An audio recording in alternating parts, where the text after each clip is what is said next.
Welcome back to my channel. Today's video is a continuation of our previous video, that is Biot-Savart's law part 1, where we have discussed what is meant by Biot-Savart's law, rules to determine the direction of magnetic field, and also we discussed one application of the Biot-Savart's law. And you can find the link in the description box.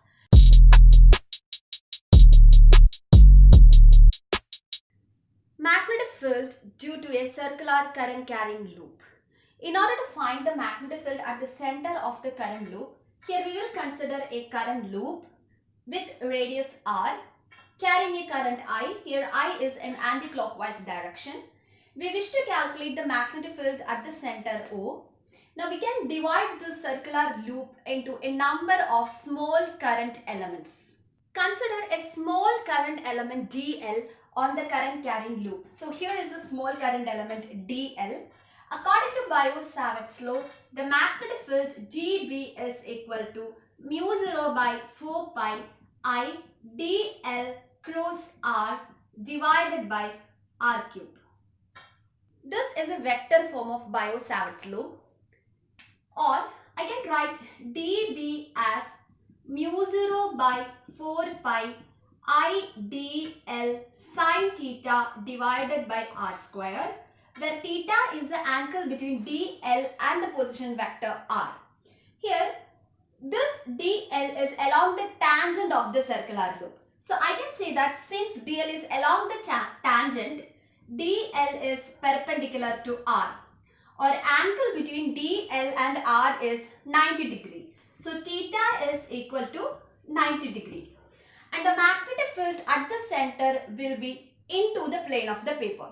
Now applying theta or substituting theta as 90 in this equation, we can write dB is equal to mu0 by 4 pi I dl divided by r square.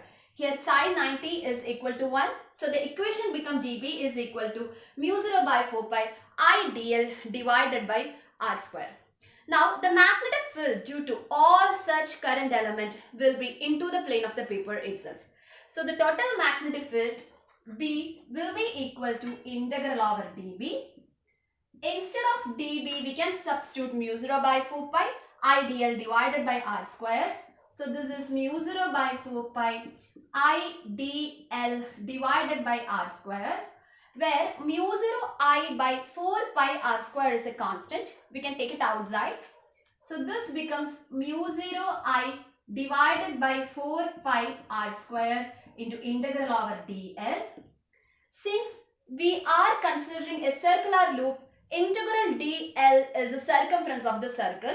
So instead of integral dl, we can write b is equal to mu0 I by 4 pi r square. Instead of integral dl, the circumference of the circle, that is 2 pi r. Here r and 1 r in the denominator cancels. Pi cancels. 2 and 4 cancels. So the final answer B is equal to mu0 I divided by 2r, where r is the radius of the circular loop. This is how we will find the magnetic field at the center of the circular current loop using Biot-Savart's law. B is equal to mu0 I by 2r. If the circular loop is having n number of turns, just multiply n with this equation. So the equation becomes mu0 ni divided by 2r.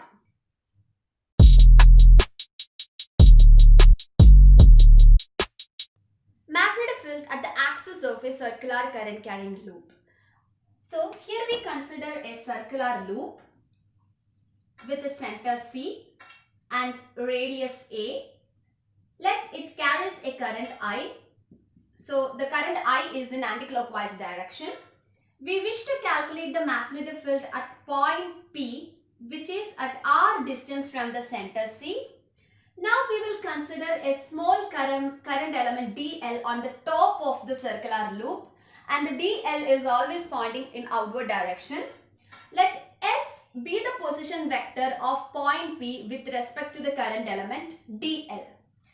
Now, according to Biot-Savart's law, dB is equal to mu0 by 4 pi I dl sine theta divided by s square. Here the distance between DL and P is S. So instead of R square, we can write it as S square, where DL is perpendicular to S or theta is equal to 90 degree. So the equation becomes dB is equal to mu 0 by 4 pi I dl divided by S square, because theta is 90 degree and dl is perpendicular to S. Here, magnetic field at the point P lies in the plane of the paper and it is perpendicular to the position vector S. As shown in the figure, let it be PQ. Here, this angle phi, that is angle between CP and OP, is considered as phi. So at the point P, the magnetic field can be resolved into two components, dB sin phi along the axis of the circular loop and dB cos phi perpendicular to the circular loop. Here, the perpendicular component dB cos phi, they are equal and opposite. As a result, they cancel out. So there will be only the parallel component, that is dB sin phi, which is along the axis which is along CP. So the total magnetic field B is equal to integral over dB sin phi. Now we will find sin phi. Sin phi, that is sine of the angle, is always equal to opposite side divided by the hypotenuse. Here the opposite side is A and the hypotenuse is S. So sin phi is A divided by S. Here, instead of dB, we can substitute mu 0 by 4 pi I dl by S square. And instead of sin phi, we can substitute A by S. So the equation becomes B is equal to integral of mu 0 by 4 pi I dl divided by S square into A by S, where mu 0 I by 4 pi S square into A by S is a constant. We can take it outside. So the equation becomes B is equal to mu 0 I A divided by 4 pi S cube into integral dl. Here, integral dl is nothing but the circumference of the circular loop. So instead of integral dl, we can write it as B is equal to mu 0 IA divided by 4 pi S cube into 2 pi A, where A is the radius of the circular loop. Here 2 and 4 cancels, pi cancels. So here the equation becomes mu is equal to mu 0 IA divided by IA square divided by 2 S cube. So this is the equation for magnetic field at the axis of a circular current carrying loop. B is equal to mu 0 IA square divided by 2 S cube. If we are considering the triangle OCP, which is a right angle triangle, S is equal to root of R square plus A square. Hypotenuse is equal to root of altitude square plus base square. Or S is equal to R square plus A square the whole raised to 1 by 2. This can be substituted in this equation. Instead of S, we can substitute R square plus A square the whole raised to 1 by 2. So the equation becomes B is equal to mu 0 IA square divided by 2. Instead of S, we can write it as R square plus A square the whole raised to 1 by 2. Since there is S cube, this becomes 3 by 2. So B is equal to mu 0 IA square divided by 2R square plus A square the whole raised to 3 by 2. Now if this circular loop is having n number of turns, the equation becomes B is equal to mu 0 n IA square divided by 2R square plus A square the whole raised to 3 by 2. We are just multiplying n number of turns with this equation, n with this equation. So the magnetic field B is equal to mu 0 n IA square divided by 2R square plus A square the whole raised to 3 by 2, which is a general equation for magnetic field on the axis of a circular current loop. Now we will consider some special cases. Here we got an equation for magnetic field. It is mu 0 n IA square divided by 2R square plus A square the whole raised to 3 by 2. Here is the first case, that is we are going to find a magnetic field at the center of the loop using this equation. So at the center of the loop means at C, R will be equal to 0. So in this equation we can substitute R as 0. Instead of R we can put 0. So the equation becomes B is equal to mu 0 Ni A square divided by 2. Instead of R it is 0. So it is A cube. A square and A square cancels. So the remaining equation is B is equal to mu 0 Ni divided by 2A, which was the same equation we derived in the previous applications. Now, in this equation, I am multiplying pi A square in the numerator as well as in the denominator. So, this equation becomes B is equal to mu 0 Ni divided by 2A multiplying pi A square in numerator and denominator, where instead of pi A square I can write it as area mu 0 Ni A divided by 2 pi A cube. So the magnetic field at the center of the loop also can be written in the terms of area, which is equal to B is equal to mu 0 Ni A divided by 2 pi A cube, where the capital A is the area of the circular loop. Second case. Here we are considering that all the axial points are far away from the coil. That is, R is greater than A. In this case, we can neglect the term A square in the denominator. So the equation becomes mu 0 Ni A square divided by 2R cube, where the term A square in the denominator is neglected because we are consider a faraway point R is greater than A. Here also we will multiply the numerator and denominator with the area pi A square. So here the equation becomes mu 0 Ni A square into pi A square divided by 2R cube into pi A square. Multiply the numerator and denominator with the area pi A square.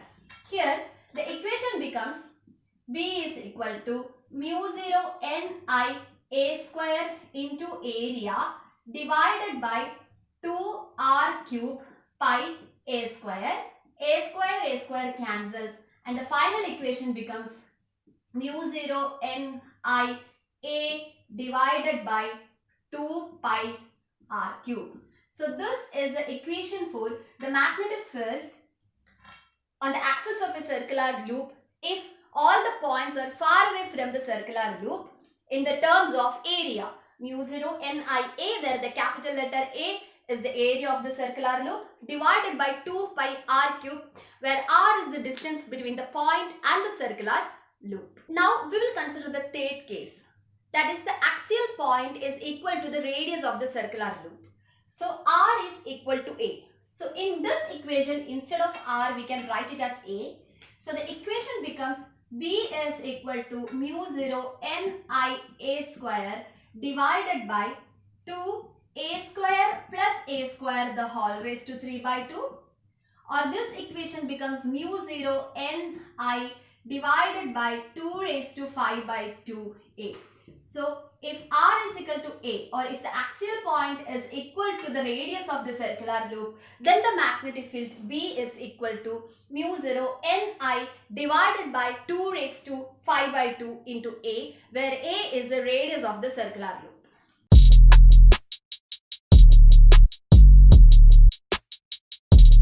Right hand thumb rule. Right hand thumb rule is a rule to determine the direction of the magnetic field. So, according to right hand thumb rule, if we call the circular loop in our right hand in such a way that our curled fingers or the fingers are pointing towards the direction of the current, then extended thumb gives the direction of magnetic field. Clock rule.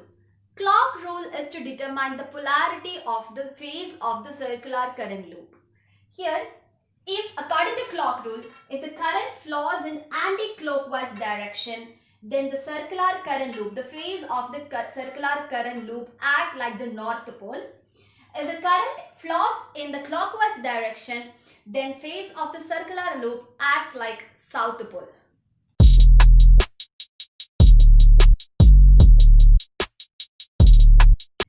Variation of magnetic field along the axis of the circular loop. So here we can plot a graph in order to show the variation of magnetic field with the distance. According to the equation, the magnetic field is inversely proportional to the distance. So we already proved the equation for magnetic field at the center and at the sides of the loop.